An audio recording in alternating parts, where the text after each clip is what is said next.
Miq të dashur të programit Familja 7, rikthehemi sërish në studio për të diskutuar me mikun ton, me të ftuarin ton Baruch Korman, për të folur këtë herë për një temë tjetër delikate, ashtu siç folëm pak herën e kaluar për Holokaustin, do të flasim sot për një temë tjetër të diskutuar që ndoshta edhe ditët e sotme edhe kjo do guxim për të diskutuar, siç është edhe problemi me homoseksualitetin. So Baruch, mirë se erdhët sërish dhe kënaqësi të jemi së bashku. Shumë faleminderit. Edhe do të flasim ashtu si tham edhe herën e kaluar për tema të cilat janë pak të rrezikshme për të folur. Dangerous to talk about. Delikate. Po, delikate, e drejtë. This is one of those topics like homosexuality. Delikate për të folur dhe kjo është një nga ato tema. Pra, tema e homoseksualitetit. Ditët e sotme, një temë e tillë është bërë e njohur përmes paradave të ndryshme të komunitetit LGBT apo përmes formave të ndryshme që ky komunitet zgjedh për të promovuar të drejtat e komunitetit LGBT. Duket sikur të gjitha këto gjëra i japin më shumë popularitet këtij fenomeni. Çfarë mund të themi për këtë? Apo si duhet ne si të krishterë të shohim këto zhvillime? As a Christian, how can we look at this event? There's no question that Është delikate për të folur dhe kjo është një nga temat, pra tema homoseksualitetit. Ditët e sotme, një temë e tillë është bërë e njohur përmes paradave të ndryshme të komunitetit LGBT, apo përmes formave të ndryshme që ky komunitet zgjedh për të promovuar të drejtat e komunitetit LGBT. Duket sikur të gjitha këto gjëra i japin më shumë popularitet këtij fenomeni. Çfarë mund të themi për këtë? Apo si duhet ne si të krishterë të shohim këto zhvillime? Nuk ka dyshim që homoseksualiteti apo martesa e të njëjtës gjini apo transgjinorët, diçka që nuk e kisha dëgjuar kurrë deri pak kohë më parë. Të gjitha këto janë fryrë apo janë promovuar nga media e sotme dhe ne dëgjojmë kaq shumë për këto. Thelbi pyetjes tënde ishte, cili duhet të jetë reagimi ynë si të krishterë? Apo reagimi i kishës? Dhe reagimi ynë duhet të jetë i bazuar tek shkrimet. Një nga gjërat më të rëndësishme që ne shohim ndërsa lexojmë tek libri Fjalës është se kur Zoti krijoi botën, Bibla thot tohu dhe vohu, që është një shprehje hebraike që do të thotë bosh, boshllëk, kaos, apo e përdorur në kuptimin e parë do të thotë e çrregullt. Pra ti ke lindur në këtë botë, nuk ka rëndësi se kush je ti. Ti nuk e lindur perfekt, apo jo. Ne vim në jetë me një natyrë mëkatare dhe mëkati ka për të manifestuar tek ne në mënyra të ndryshme. Ajo që çdo kush duhet të kuptojë është që ne kemi nevojë për rregullin e Perëndisë dhe ka një lidhje të ngushtë mes rregullit dhe fjalës së vërtetë të Perëndisë. Pra fillon me pyetjen: a kemi nevojë ne për të vërtetën e Perëndisë në jetën tonë? Dhe këtu fillon e gjitha. That's where it begins. And to be real and let's say Për të qenë të sinqert, këto lloj forma të seksualitetit kanë nisur herët. Në Bibël ne kemi disa histori që na tregojnë se kur ka filluar ky fenomen. Le të përqendrohemi pak këtu për të parë rrënjët e këtij problemi me homoseksualitetin. So let's take a moment and see the roots of this homosexuality problem. Well, homosexuality is a sin. Now, unfortunately today, there's some in the church that doesn't want to call it a sin. Homoseksualiteti është mëkat. Fatkeqësisht sot në kisha ka disa njerëz që nuk duan ta quajnë mëkat. Ndonjëherë disa njerëz pyesin: a lind dikush me këtë homoseksualitet? A zgjedhin vetë jenë homoseksual? Cila është përgjigjja e duhur për këtë? Për këtë na duhet të shkojmë tek rrënjët e problemit ashtu siç po thoje ti. Së pari, të gjithë mëkatojnë. Ti e di që edhe unë jam mëkatar. Unë kam lindur mëkatar. Arsyeja pse unë kam lindur në mëkat është se prindrit e mi kanë lindur në mëkatar, dhe prindrit e tyre, prindrit e prindërve e kështu me radhë deri tek njeriu i parë Adami. Ne e dim që Eva mëkatoi dhe për shkak të këtij mëkati njerëzimi e ka problemin e mëkatit. Mëkati mund të manifestohet në mënyra të ndryshme tek persona të ndryshëm. Disa njerëz mund të kenë një tendencë për të vjedhur. Disa të tjerë mund të kenë tendencë për të bërë veprime seksuale imorale, jo detyrimisht homoseksuale, por edhe hetero, por që nuk janë në përputhje me fjalën e Zotit, apo jashtë atij kufiri që Zoti ka thënë. Po kështu dikush mund të thotë: atëherë nëse dikush pas ka lindur në mëkat, a duhet t'ia hedhim atij fajin? Po, sepse të gjithë jemi fajtor apo kështu kemi lindur. Ne duhet të fillojmë të kërkojmë për mëshirën e Zotit, faljen e tij. Dhe këto i gjejmë vetëm tek një vend. Jam shumë i bindur për këtë. Ka vetëm një vend dhe ai është mesazhi i Ungjillit. Ky mesazh na thotë që përmes kryqit Jezusi pagoi çmimin për gjithë mëkatet tona përmes gjakut të tij. Ne nuk duam të themi që, shiko, nëse një njeri ka lindur me një tendencë për të pirë alkool dhe fillon të konsumojë alkool duke u bërë i alkoolizuar, ne të themi s'ka gjë, s'ka problem. Jo, ne nuk duhet të themi këtë gjë. Ose nëse dikush ka lindur me një tendencë për të kryer krime, vrasje, a themi ne me që ky ka lindur kështu s'ka problem le të vras? Jo, në kurrë nuk e themi diçka të tillë. Kështu pra është edhe me mëkatin seksual dhe për të qenë specifik me homoseksualitetin. Kjo gjë është mëkat, edhe pse këta njerëz mund të kenë lindur me këtë tendencë. His Spirit, the Holy Spirit, Por me fuqinë e Perëndis ne mund të kapërcejmë këto sfida. Me frymën e Tij të shenjtë. Kjo na kthen pas tek zanafilla kur tham që bota ishte jashtë rregullit, boshe dhe e zbrazët, pa trajt, kaotike. Çfarë ndodhi më pas kur shohim këtë gjendje? Fryma e Zotit filloi të lëvizte mbi sipërfaqen e ujrave. Dhe çfarë ndodhi përmes frymës së Zotit? Rregulli i Perëndis erdhi në veprim. Perëndia, fjala dhe fryma e Zotit ishin së bashku. Çfarë tha Zoti për të sjellë rregullin? Ai tha, vahi, që do të thotë le të ketë dritë, dhe drita erdhi në ekzistencë. Përmes fjalës së Zotit dhe frymës së Tij, mund të vijë ndryshimi, dhe jo një ndryshim do si do, por një ndryshim që e kënaq Perëndin. Zoti tha, bihov, që do të thotë është mirë. Pra ne pam ndryshimin që ndodhi në krijim, por edhe ti dhe unë jemi pjesë e krijimit. Pra unë kam nevojë të ndryshoj sepse ka gjëra në jetën time që unë i kam bërë ndërsa rritesha. Disa i bëj ende dhe janë gjëra që nuk i pëlqejnë Perëndis, sepse janë mëkat. Për këtë arsye unë kam nevojë të marr fjalën e Tij, të pranoj Ungjillin, të ftoj frymën e shenjtë brenda meje dhe të lejoj Zotin të më ndryshojë. Këtë gjë duhet të bëjnë edhe shkelësit e kurorës, homoseksualët, të alkoolizuarit, vrasësit gjithashtu. Ne të gjithë kemi nevojë të ndryshojmë. Ka disa mëkate që janë më të ekspozuara, ndoshta edhe më të rrezikshme për shoqërinë, si për shembull vrasja, apo më të dukshme si në rastin e homoseksualitetit. So, if it's possibility for change, Atëherë, nëse ka mundësi për ndryshim, si mund ta shohim ndryshimin? Apo si mund ta kemi këtë ndryshim? Çfarë duhet bëjmë që ne ta shohim këtë ndryshim? or what do we need to do to find that change? Well, it begins with a recognition of God's will. Until someone says, Kjo fillon me njohjen e vullnetit të Perëndis. Derisa askush nuk të thotë, ky nuk është vullneti i Perëndis, atëherë skemi për të pasur ndonjë ndryshim. Prandaj është e rrezikshme për shumicën e kishave. Le të marrim Papën për shembull. Tani nuk po them që Papa është ndonjë besimtar, por ai përfaqëson një numër të madh njerëzish që e quajnë veten të krishterë apo katolik. Ndonjëherë Papa mban një qëndrim shumë të dobët mbi homoseksualitetin. Ne nuk na duhet të mbajmë një qëndrim të tillë, të dobët. Ne duhet të jemi njerëz që flasin të vërtetën. Homoseksualiteti është mëkat, dhe për këtë na duhet të shohim ku i ka rrënjët. Unë mund të them që fillon me rebelimin. Edhe ditët e sotme e shohim këtë gjë. Shohim sot që lëvizja transgjinore dhe homoseksualiteti janë bërë një. Pse ndodh kjo? Për shkak të rebelimit. Zoti krijon, supozojmë një person dhe ky person është mashkull. Por ky mashkull thotë, jo, do e zgjedh veten se çfarë do jem. Unë them që jam grua dhe do jetoj jetën time si grua. Do vishem si grua dhe kështu dua unë të zgjedh. Të gjitha kanë të bëjnë me kundërshtimin e Perëndis, duke i thënë jo Zotit. Por përpara se të shohim ndonjë ndryshim, dikush duhet të thotë po Zotit. Zot, po luftoj me këtë mëkat. Zot, unë kam këtë tendencë, kam këto dëshira, dhe Zot, kjo është në kundërshtim me fjalën tënde, dhe kam nevojë për ndihmën tënde. Kjo fillon duke pranuar Mesia. Mesia na jep ne dashurinë e Perëndis. Pa dashurinë e Tij s'kemi për të pasur ndryshim në jetën tonë. S'kemi për të pasur fitore mbi mëkatin. S'ka për të pasur manifestime të drejtësisë në jetën tonë. in your life, my life, there's not going to be any victory over sin. There's not going to be any manifestation of righteousness in our life. And what does the Bible Edhe çfarë na thot Bibla për këtë? Sepse ndonjëherë njerëzit thonë, shiko, këto janë mendimet e tua mbi homoseksualitetin. Ti je homofob edhe kështu apo ashtu. Por dua të shohim se çfarë thot fjala e Zotit, e cila është një manual që tregon se si ta jetojmë jetën tonë. Pra, çfarë na mëson Bibla në lidhje me këtë mëkat? this kind of sin? Both in the Old Testament and in the New Testament, it says that homosexuality, let's use the biblical. Në të dyja këto, qoftë Testamenti i Ri apo Testamenti i Vjetër, na thuhet që homoseksualiteti, ose nëse përdorim termin biblik që do të thotë që nëse një burr shkon në shtrat me një burr, apo edhe tjetra nëse një grua shkon në shtrat me një grua, kjo është e pajishme apo siç është termin hebraisht toheva, që ka kuptimin që është një mëkat i shpifur, i papërshtatshëm, jashtë rregullit. Out of order. Yeah. So we see that, for example, in the book of Romans. And it says, because they've rejected God.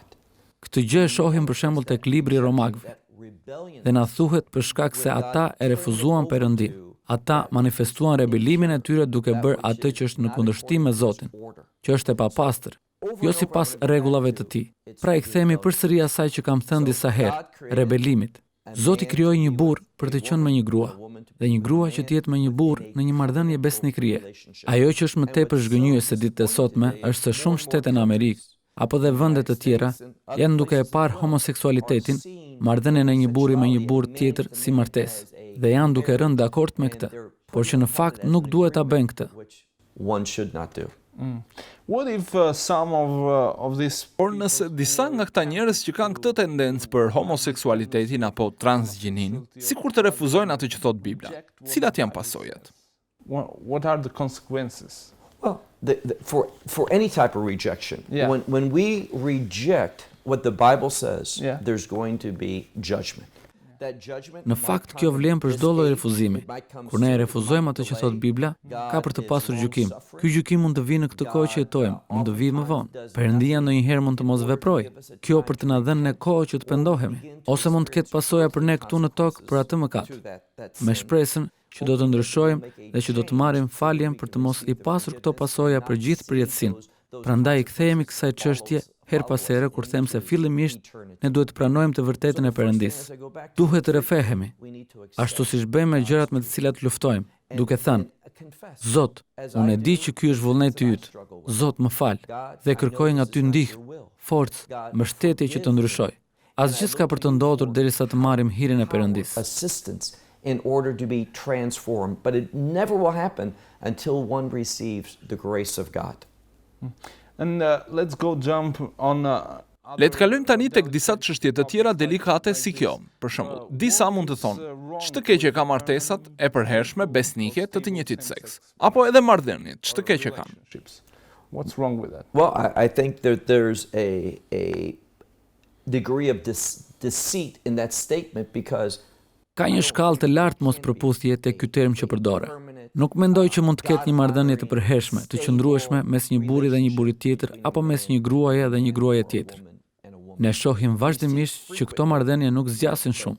Gjithashtu nga statistikat që kam lexuar, tregon që besnikëria në këtë lloj marrëdhënie është shumë e ulët, që do të thotë se ata do të kenë disa partnerë që do të thotë se s'ka besnikëri apo nuk të çon në një marrëdhënie stabil. Por kjo ideja që ka një marrëdhënie të mrekullueshme mes një burri dhe një burri tjetër apo mes një gruaje dhe një gruaje tjetër, nuk mendoj që është termi dur i përdorur për këto marrëdhënie. Por edhe sikur të ishte kështu, martesa duhet të reflektojë lavdinë e Perëndisë. Martesa është një beslidhje, dhe si të gjitha beslidhjet biblike, edhe kjo duhet të manifestojë lavdinë e Perëndisë. Dhe që lavdia e Perëndisë të manifestohet, duhet të shihet rendi i tij. Dhe bashkimi mes një burri dhe një burri tjetër nuk është sipas rendit të Perëndisë. Pra nuk reflekton fjalën e tij, të vërtetën e tij, dhe imazhin që ai ka vendosur për martesën. order. So it's not reflecting his word, his truth, and the image that he has set up. So many people will say there are a lot of sins today, and we, as you mentioned, everyone. Mbase shumë njerëz mund të thonë që sot ka shumë mëkate në botë dhe ne e pranojmë ashtu siç the edhe ti që të gjithë jemi mëkatarë. Prandaj dhe kemi nevojë për një shpëtimtar. Por ndonjëherë kur ti flet për këto tema, homoseksualiteti, martesat e të njëjtit seks e të tjera, njerëzit mund të thonë: "Shiko, Bibla ka folur edhe për skllavërinë, edhe për imoralitetin, për të gjitha këto probleme. Pse të mos e mbyllim një sy edhe për homoseksualitetin apo martesat me të njëjtin seks?" We can't close an eye on a same-sex marriage or relationships. Well, it's wrong to close the eye on anything. The Bible speaks. Është gabim të mbyllësh një sy për çdo gjë. Bie dakord me ju që thoni se Bibla flet kundër skllavërisë, por duhet të jemi shumë të kujdesshëm se dikush mund të thotë: "Po pse a nuk e aprovonte skllavërinë Testamenti i Vjetër?"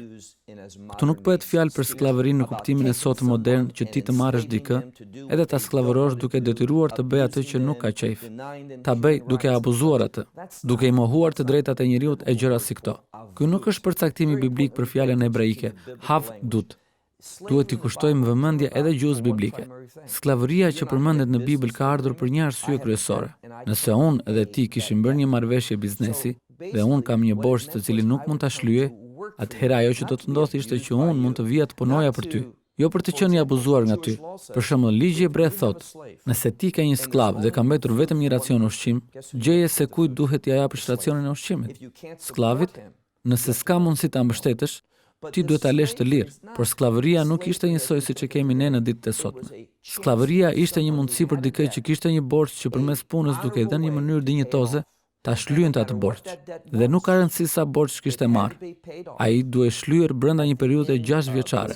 Preshin këto 6 vjet e pastaj në vitin e 7 që njihej si shmita.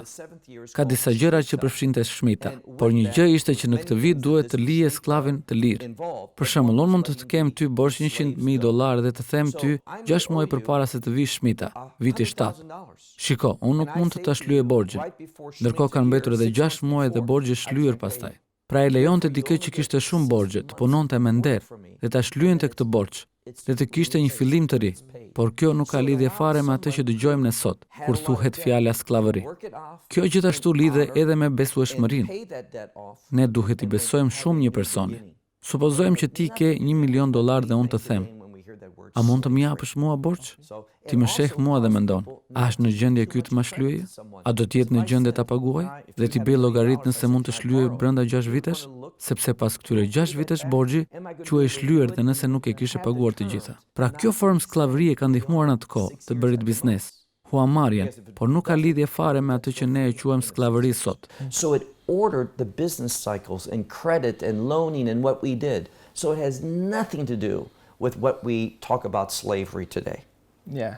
So, Pra qartësisht ju thoni që nuk mund ta mbyllim njërin sy për çështje të tilla si martesat e të njëjtit seks. marriage. We should not close an eye because it is something that God calls an abomination. We need to speak truth because Nuk duhet i mbyllim syt.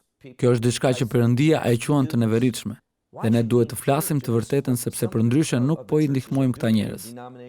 Nuk mund të them, s'ka gjë bëj këto veprime. Kjo është ajo që po bëjnë sot disa kisha, denominacione apo të krishterë. Nëse ne do të themi gjatë gjithë kohës, ne i duam ata, dhe Zoti është dashuri, dhe Zoti është i hirshëm, dhe s'ka problem, dhe i mbështesim. Ne jemi duke i inkurajuar të shkojnë në një rrugë që nuk i drejton ata tek kënaqësia, tek gëzimi, tek një marrëdhënie me Perëndinë. Në fakt, kjo po i çon ata drejt gjykimit të Perëndisë. Megjithatë, nuk duhet të drejtojmë gishtin me urrëtie, duke menduar që ne jemi më superior se ata. Jo, ne duhet ta bëjmë me dashuri, por duke thënë të vërtetën që ky nuk është plani i Zotit për jetën tënde. Zoti ka diçka më të mirë. for your life. God has something better. And what can we do to help them going Atëherë, çfarë mund të bëjmë ne për t'i ndihmuar që të dalin nga kjo mënyrë jetese?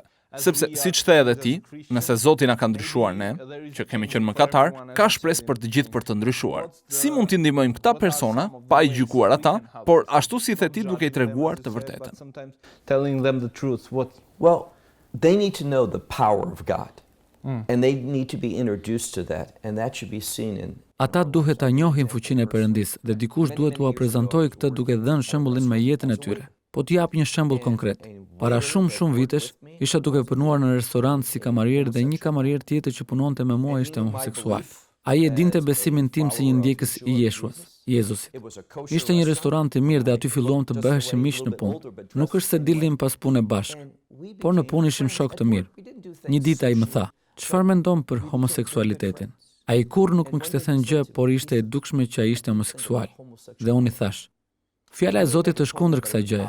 Unë bëj dakord me Perëndinë. Mendoj që është një gjë e gabuar." Ai më tha, "E di që unë jam homoseksual?" "Po, sigurisht që e di," thash. "Po atëherë pse më trajton kështu? Pse më mban akoma shok?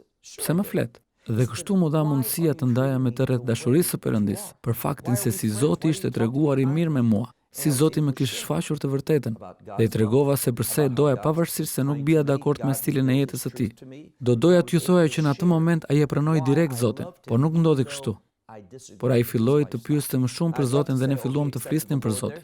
I tregova se si Zoti kishte një tjetër plan, se si Zoti mund t'i ndryshojë gjërat, dhe se kjo jetë nuk ishte për ta bërë të lumtur. I thash të shihte miqt e tij homoseksual. A dukeshin që kishin lumturi? A kishin paqe? A kishin gëzim? A kishin një të ardhme? Dhe ai po më tregonte se si ata shkonin nga një marrëdhënie me dikë, më pas me dikë tjetër, Dhe sa i dhimbshëm ishte ky tranzicion për të. Më tregonte se mungonte stabiliteti. Dhe duke folur me të dua të them që pati shumë pyetje. Ishte duke kërkuar dhe informacioni që ai mori ishte i vlefshëm për të. Ai tregoi interes për këtë. And the information that he received was of value to him. He put an interest. He had an interest for it. And as we come close to the interview, Ndërsa vim në fund të intervistës, a keni ndonjë mesazh apo këshill për ata që janë duke parë këtë intervistë, edhe mbase disa janë në këtë udhtim, mbase kanë këtë tendencë për homoseksualitetin apo çështje të ngjashme? Çfarë këshille apo mesazhi do doje të ndaje me ta? you want to share with people like this? At the heart of the work that we do in Përmes punës që ne bëjmë në Izrael apo kudo në botë, ne duam vetëm një gjë, që t'i sjellim njerëzit më afër me Perëndin. Pra nëse është dikush që po lufton me homoseksualitetin, apo dikush që mendon, më pëlqen ky stil jetese. Nuk mendoj se ka ndonjë problem dhe nëse ka një Zot dhe ai është kundër kësaj gjëje, unë nuk dua t'ia di për këtë Zot. Unë do i sfidoja këta njerëz me fjalën e Zotit. Hapeni Biblën dhe filloni ta lexoni. Lexoni librin e psalmeve, lexoni Mateun, Romakët, thjesht lexojeni dhe thuajini Zotit, Perëndi, mu shfaq mua, nëse ti do që unë të ndryshoj. Më trego ti si ta bëj, ti më bind për këtë. Dhe ndërsa ata do të lexojnë më shumë nga fjala e Zotit, do të thonë, sot dua të ndjek ty, nëse është vullneti yt, do të shërbej ty, do të bindem, dua të di të vërtetën tënde. Nëse ata do ta bëjnë këtë, kjo nuk është diçka që e them unë apo ti, është e vërteta. Kështu fryma e shenjtë do të fillojë të punojë në jetën e tyre, sepse ka fuqi dhe vajosje në fjalën e Zotit. Pra nuk ka rëndësi se çfarë problemi po kalon, nuk ka rëndësi se ku është dikush në jetën tënde. Nëse ata kthehen te Zoti dhe janë të hapur që Zoti t'u flas e të komunikojë me ta, Zoti ka për të qenë besnik. Ai ka për të sjellë ndryshimin.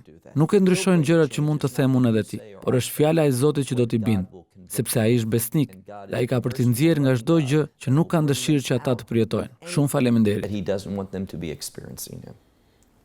So it was a pleasure having this. Ishte kënaqësi që patëm këtë bisedë së bashku, duke parë këto tema delikate. Kështu që faleminderit që ishe me ne.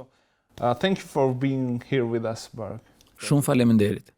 Miq të dashur të programit Familja 7, ishim me Baruch Korman, mësues i Biblës. Ai ka ardhur nga Izraeli dhe ishte kënaqësi që ta kishim këtu për diskutuar këto tema delikate, siç ishte edhe tema që folëm sot për homoseksualizmin dhe martesat e të njëjtit seks, çfarë këndvështrimi ka Bibla dhe si duhet të jetë qëndrimi ynë mbi këto çështje.